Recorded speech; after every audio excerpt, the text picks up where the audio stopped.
I'm gonna give you 5 tips to use when trying to close a client, plus an extra tip right in the end. As explained in one of the best books ever, How to Win Friends and Influence People, selling is about relationships with people, and it's about how you manage those relationships. It's rare that you send a pitch or a proposal and right away that turns into a sale or a closed client. Most clients I have are due to me following up with them. If I'd never had followed up with them after weeks of not hearing from them, I wouldn't have them today as long-lasting clients and big retainer clients. One thing to note is that even if you're still the best designer in the world, you're still a stranger to that client. Although you have some testimonials and some good work and maybe even a social network that explains your work, you still need to take time to build that trust with a client enough to be able to send a proposal to them or even to follow up with them. Sometimes even a client just isn't ready to close a deal, whether that is about if they're busy at the moment or where they are in their company, or even if they don't have the capital for that right now. You never really know what's going on the other side of that email. So after selling a proposal, the most important part of closing that deal is actually the follow-up. So why exactly should you follow up with clients? Let's say that you send 20 pitches or proposals per week, and on average you get one of those leads to become your new client. While it's great to get new clients, wouldn't you just want to increase your conversion rate? Continuing to get new clients is a great way to work, but if you've already set the groundwork and you already have a foundation, wouldn't it just be better to take a few minutes out of your day every day and just follow up with dead leads or long lost leads to create new clients? So onto the meat and bones of this video. What exactly would I say to a lead if I'm trying to convert them into a paying potential client? You can pause the video and read the script if that's better for you, or you can just follow along with me as I read it. Exactly when I send off the script, this is exactly what I would say. Hi, I've attached a proposal for you to review. Please look it over and let me know your thoughts. If one of the packages looks good and you wish to move forward, the next steps is to let me know which package you would like to proceed with. I'll then get a contract for you to review and we can move on from there. Feel free to ask me any questions about the packages. And then just a closing line really quickly. If I don't hear back from the client after 7 business days, I tend to just send them this little warm nudge that kind of reminds them to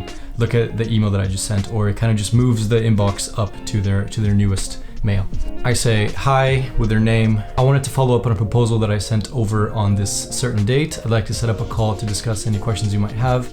I'm available to talk between this and this date. Usually I'll send over my Calendly link and I'll ask them to just fill out the quick form. If these times don't work, let me know and I'll work around your schedule. Please let me know if you're still interested, and if so, which day works best for you. This just is a little warm reminder, and it usually doesn't cause any conflict, and it's just to remind them that they are in contact with me and to follow up on the email that I just sent. So usually by now, if the client is interested, they'll reply with a question about the package that I just sent, or they'll ask me about my best times that work for me, or they'll just fill out a Calendly link. If I still don't hear anything back from them at this point, then I'll just send them this little reminder that just reminds them to listen to my last email, or to look at my last email rather. Hi, name, just floating this to the top of your inbox in case you missed it. Thanks again, and then your name. So this is just an email that is a friendly nudge to them, and it reminds them to take a look at my last email that I sent. It really is non-confrontational, and I'll often get a little response from them saying, hey, sorry I was really busy, or I was just about to write back to you, or something along the lines of that.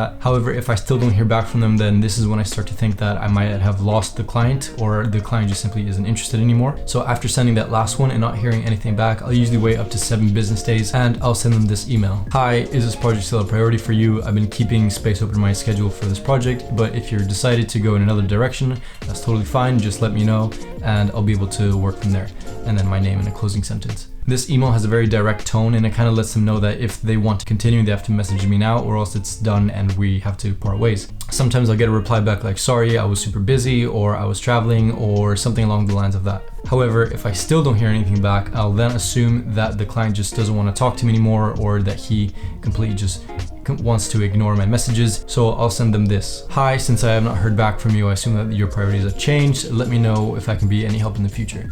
This is just a warm close to the entire loop, and it lets them know that this is pretty much done in my point of view, from their attention to what I've been sending them. And if they don't want to prioritize my work and my attention to them, then it shouldn't really be a priority in my email list. So what should you do if you send all these emails and you still haven't heard an answer back? So if the client still hasn't written back after all of this and is still completely dead, if you really do want to keep working for them and you want to close them as a client or as a new project, then I would follow up with them every other week and just send a little reminder that you did email them, but as a friendly reminder, and not being annoying or not really giving them any sort of reason to contact you back. Usually I like to do this showcasing some project that I recently did, saying like, hey, this might be useful for your company or your projects. Let me know if you want to get in touch and we can go on from here. Something along the lines of that, but I usually open with a little bit of content so that it's easier to close and it's easier to talk about than just, hey, sorry, I was busy for all this time or all these months that I haven't gotten back to you from.